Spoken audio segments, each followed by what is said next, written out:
Nous allons aborder la deuxième partie de cette émission. Je voudrais juste vous faire voir le sommaire. Donc, il sera question des entraîneurs africains. Après la CAN, nos deux originaires du continent ont porté haut les couleurs de leur pays, donc notamment Sénégal et Algérie. Peut-on poursuivre dans cette lignée-là? Eh bien, on le saura tout à l'heure avec nos invités. Et troisième partie de l'émission, eh bien, ce sont les pépites qui nous échappent. Est-ce que le continent est suffisamment structuré?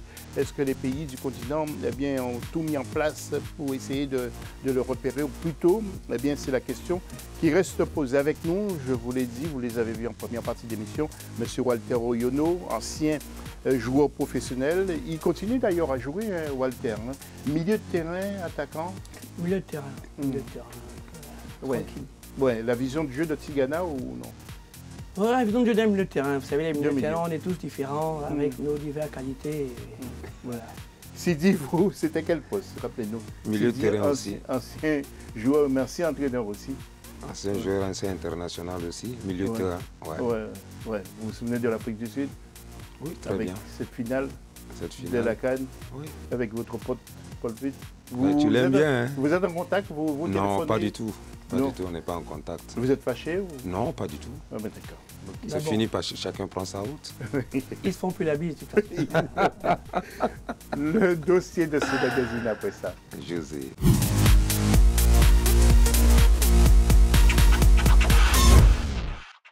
Et justement, messieurs, avez-vous le sentiment, je vais m'adresser à vous, Walter, d'abord, que les fédérations font suffisamment confiance aux techniciens locaux? Qu'est-ce qui ne va pas?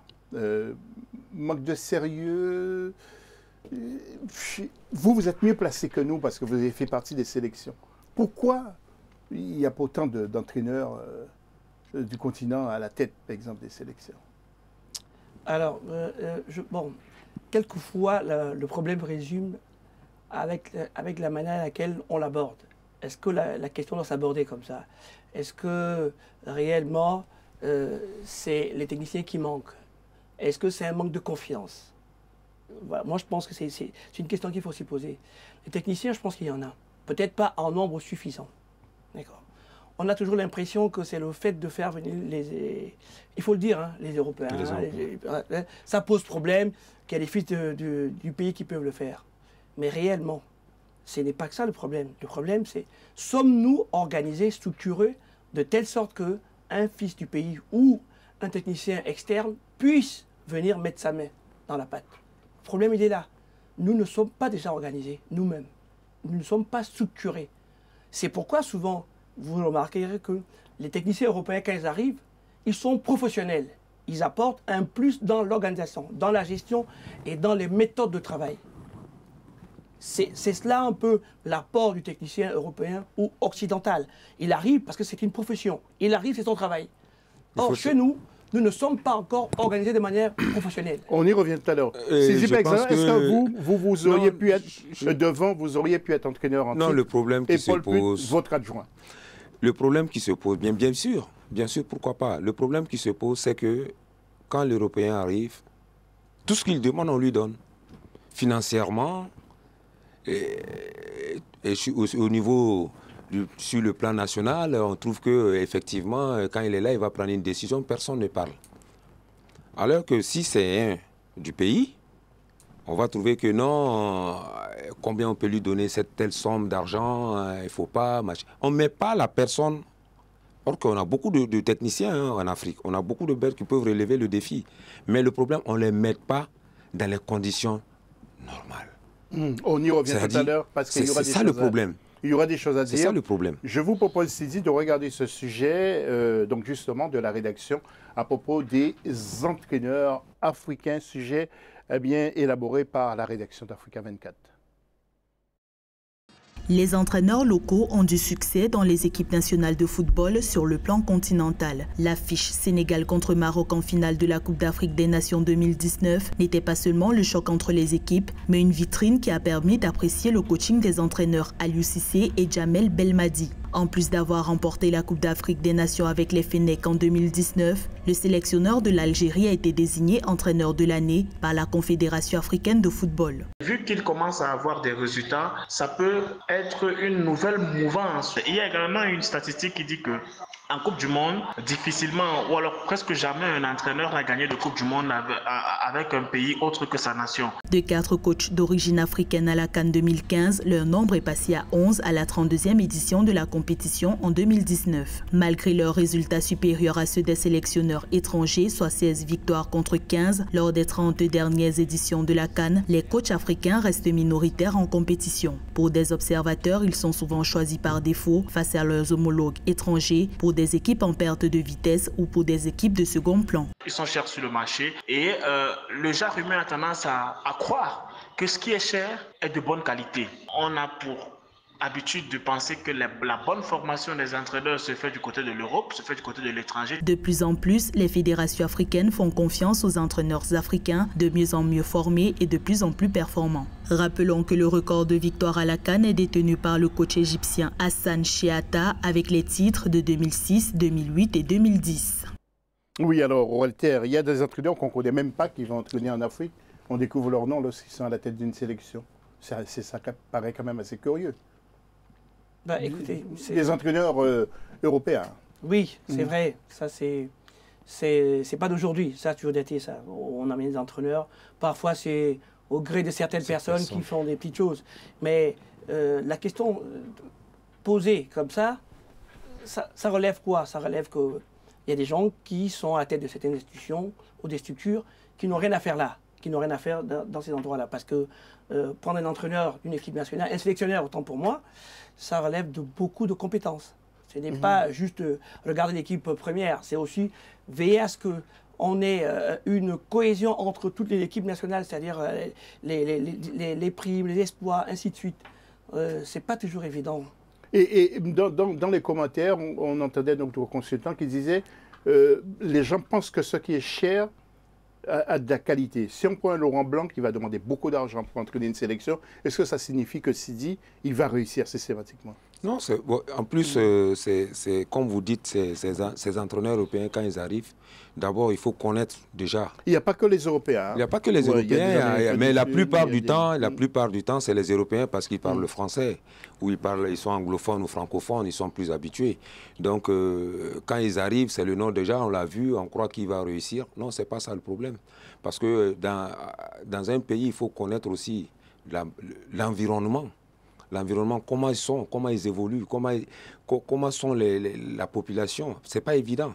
Et donc, une personne qui est habituée à la manière d'entraîner et d'être avec ces équipes-là, c'est très important. Laurent Blanc va arriver, Laurent Blanc, c'est Laurent Blanc, mais qu'est-ce qu'il va faire? C'est pas sûr qu'il va réussir. Giresse, il est parti. Giresse était là-bas, il a entraîné le Mali, il a entraîné le Gabon, mais la Tunisie, mais ça n'a pas donné. C'est pas parce qu'il a un grand nom qu'il va réussir. Non, loin de là. Aujourd'hui, je pense que les entraîneurs africains sont capables d'entraîner en Afrique. Pour que nous-mêmes, on puisse évoluer, il faut que les dirigeants aient confiance à leurs propres enfants du pays, parce que c'est en forgeant que le forgeron devient... Pour qu'on soit très fort, il faut que dès le lendemain de tout ça, il faut que nous-mêmes, on ait confiance en nous-mêmes et donner l'équipe nationale aux Africains. Je suis d'accord avec toi en partie. En partie, pourquoi? Parce que qu'est-ce qui se passe aujourd'hui? C'est que tous nos joueurs, la plupart jouent en Europe. Oui. La plupart de nos joueurs sont professionnels. Oui. Donc, ils ont une certaine manière de travailler, des méthodes. Donc, l'entraîneur européen ou occidentaux qu'il arrive, il n'a plus ce problème-là. C'est-à-dire que sur le fait du travail, c'est là. C'est une méthode qu'il connaît et à laquelle il peut s'adapter plus facilement. Les garçons vont facilement adhérer parce que les codes sont les mêmes. Alors justement, Walter, je vous propose de garder la parole. Et justement, c'est peut-être le cas de ces deux entraîneurs, Djamel Belmadi, que nous allons voir, qui a réussi avec l'Algérie. Je rappelle que c'est l'Algérie et le Sénégal en finale, hein, pas le Maroc et le Sénégal. Et puis après Belmadi, il y a aussi Aliou Cissé, mais ce sont des types qui connaissent le milieu européen, qui connaissent le football européen et qui connaissent les footballeurs africains qui évoluent en Europe. C'était un gros avantage. Et la mayonnaise réussit plus facilement selon vous. Voilà deux personnalités qui ont joué. L'un au PSG, l'autre à Marseille. Belmadi et Aliou Cissé, qui ont fait des carrières professionnelles, pas les moindres, qui vont chez eux et qui arrivent en finale. Ça démontre que dans leur méthode de travail, dans le mode de fonctionnement avec les garçons. Ils ont pu allier cette part du continent qu'ils ont en eux et cette part de l'autre continent européen qu'ils ont acquis au fil de leur carrière. Maintenant, où je rejoins Sidi, c'est le fait de ne pas mettre des moyens pour les entraîneurs locaux, localement. Mais ça relève de quoi? Ça relève, à mon propos que j'ai dit avant, c'est sur la structuration. On n'a pas besoin de mettre des moyens exceptionnels, de faire des choses particulières. Si les choses sont déjà bien cloisonnées, sont faites, quand celui qui arrive, l'entraîneur qui arrive, il trouve les choses sont faites. Vous êtes journaliste, quand vous arrivez là, on n'apporte pas un micro à votre taille, on n'apporte pas un plateau à votre dimension. Le plateau est fait. Quand vous arrivez, vous travaillez dessus. C'est là où nous pêchons énormément. Merci Walter. Et puis, c'est dit, quelques visages qui ont réussi quand même en Afrique, il faut le reconnaître. Claude Leroy, que nous allons voir, Gernot Rohr, il y a aussi Alain Giresse, Hervé Renard, Michel Dussuyer, Valide Aïlouzi, que vous les avez, Patrice Neveu, donc Gernot Rohr, en séjour de Bordeaux, Alain Giresse, qu'on le veuille ou pas, il a quand même amené la Tunisie en quart de finale de la dernière CAN. Il y a aussi Hervé Renard, qui était à la tête de la Côte d'Ivoire et le Maroc. Le Maroc. Ouais. Et la Zambie. Et la Zambie. Et puis, lui aussi, c'est M. Michel Dussuyer. C'est un garçon qui est en Guinée. En Guinée. Et puis Valide Aïlouzi, qui est en Algérie. Et Patrice Neveu, qui entraîne maintenant le Gabon, qui a été préféré à Walter Oyono. Je n'ai pas les compétences. Sidi, tu peux poser ton CV. Sidi, est-ce que j'aurais pu ajouter Paul Put avant Non, Paul Put. Ouais, est-ce qu'il fait partie des entraîneurs emblématiques? Mais il faut le mettre parce qu'il était avec la Guinée. Il s'est qualifié pour la CAN. Oui, bien sûr qu'il fait partie de ces entraîneurs qui ont entraîné en Afrique. Ouais. Et nous avons été justement voir un entraîneur algérien en région parisienne, c'est Abdel Assouane, entraîneur de la Colombienne. Écoutez ce qu'il nous dit à propos des entraîneurs africains. Bon, je pense qu'il y a plusieurs critères, plusieurs facteurs. Alors, le premier, je pense que pendant longtemps, on a eu un complexe d'infériorité. On considérait que la France et l'étranger en général étaient en capacité d'avoir des entraîneurs mieux formés, une expertise technique, une expertise tactique qui était supérieure aux entraîneurs locaux. Bon, aujourd'hui, on constate que, alors peut-être que c'était vrai à un moment, il y avait un peu de retard au niveau des pays africains, mais en tout cas aujourd'hui c'est clair que c'est plus le cas, puisqu'on a bien vu que la finale de la CAN a opposé 2 entraîneurs africains. On voit bien qu'au fur et à mesure, voilà, il y a de plus en plus d'entraîneurs africains qui sont dans des clubs à un niveau important. Toutefois, notamment en France, le plafond de verre n'est pas cassé, puisque si on regarde les équipes de Ligue 1, de Ligue 2, je crois même jusqu'en National, en National, je crois qu'il y a un entraîneur africain. Alors que dès que vous redescendez jusqu'au niveau National 3, c'est essentiellement quand même des entraîneurs étrangers. Régional, National 3. Alors la question se pose, qu'est-ce qui se passe entre la National 3 ou la Régional 1? Pourquoi est-ce qu'ils n'arrivent pas à monter en National 2, National, Ligue 2, Ligue 1? Donc le plafond de verre existe. Comment faire pour le casser, ça? Oui, très sincèrement, il y a de bons éducateurs, à ce niveau-là, des bons éducateurs africains que moi-même j'ai vus, Walter. Et pourquoi ils ne tentent pas leur chance sur le continent? Bien, je te l'ai dit. Non, je voulais dire, ils tentent leur chance. Est-ce qu'ils vont leur donner leur chance? C'est ça le problème. C'est ce que, comme Walter le disait, il faut, dans la mentalité des gens, c'est-à-dire que c'est l'Européen, quand il arrive, il pourra faire le bon travail. Alors que, comme on vient de voir l'entraîneur de la Colombienne, c'est-à-dire qu'aujourd'hui, on a de la compétence. Les dirigeants aujourd'hui peuvent faire confiance aux entraîneurs locaux comme aux entraîneurs expatriés. Peut-être aussi un mélange, parce qu'il ne faut pas non plus que dans cette émission, le téléspectateur croit qu'il y a un rejet de l'entraîneur. Non, ce n'est pas question de rejet de l'entraîneur. C'est un constat, tout simplement. Que nous, mais ça dure depuis combien de temps? Si ce n'est pas maintenant, ça fait combien de temps que c'est que les Européens qui entraînent en... Non, ce n'est pas question, mais c'est la vérité. Aujourd'hui, si on prend l'exemple sur la France, au début, les Français ont combien d'entraîneurs qui viennent de l'étranger pour l'équipe de France? Même chez les jeunes. Parce qu'ils gardent les Français qui peuvent communiquer en français correctement. En Allemagne, c'est la même chose. En Espagne, en Italie, mais voilà, c'est la même chose. Et pourquoi quand nous, on veut parler de ça, on dit non. Non, il faut que nous aussi, on s'habitue à défendre. Parce que personne ne va défendre ton pays pour toi. Parce que quand tu vas avec l'équipe nationale, ça c'est chez toi. Mais en général, quand l'étranger ou qui que ce soit vient, un Européen, après quand il a fini, qu'il est qualifié ou pas, vous n'avez qu'à dire ce que vous voulez, il prend son argent, il est parti.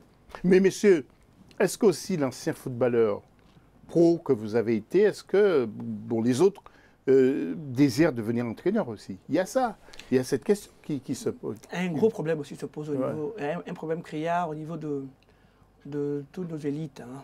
Moi, le premier, j'étais éducateur. Au niveau de la formation. Merci. Parce que toutes nos anciennes stars, combien ont mis la main à la pâte? C'est-à-dire aller se former pour pouvoir transmettre ce qu'ils ont reçu, les informations. Si on doit faire un pourcentage, je pense que la balance est largement bas. Oui, donc il y a ce problème aussi qui se pose. Nous souffrons de ça et ce manque d'ambition, de se dire aussi à percer, comme on dit, le plafond de verre ici. Nous avons des joueurs qui sont légitimes, qui ont été légitimes dans tous les pays européens. Mais à quel moment veulent-ils réellement s'investir dans l'encadrement technique? Sauf à l'UCC, Belmadi, qui a eu la volonté, Sidi Napon aussi. Oui, mais tu as la volonté, mais il faut qu'ils acceptent, il faut qu'on accepte de t'accueillir. Tout dépend aussi, qu'est-ce qu'on met en place pour t'accueillir. Vous êtes prêt à reprendre le Burkina Faso? Pourquoi pas? Bien sûr, c'est mon pays, je serai toujours prêt pour ça. Non, une réponse c'est oui ou c'est non. C'est oui. Voilà. Pourquoi pas? Ça nous laisse un peu... non, mais oui, bien sûr.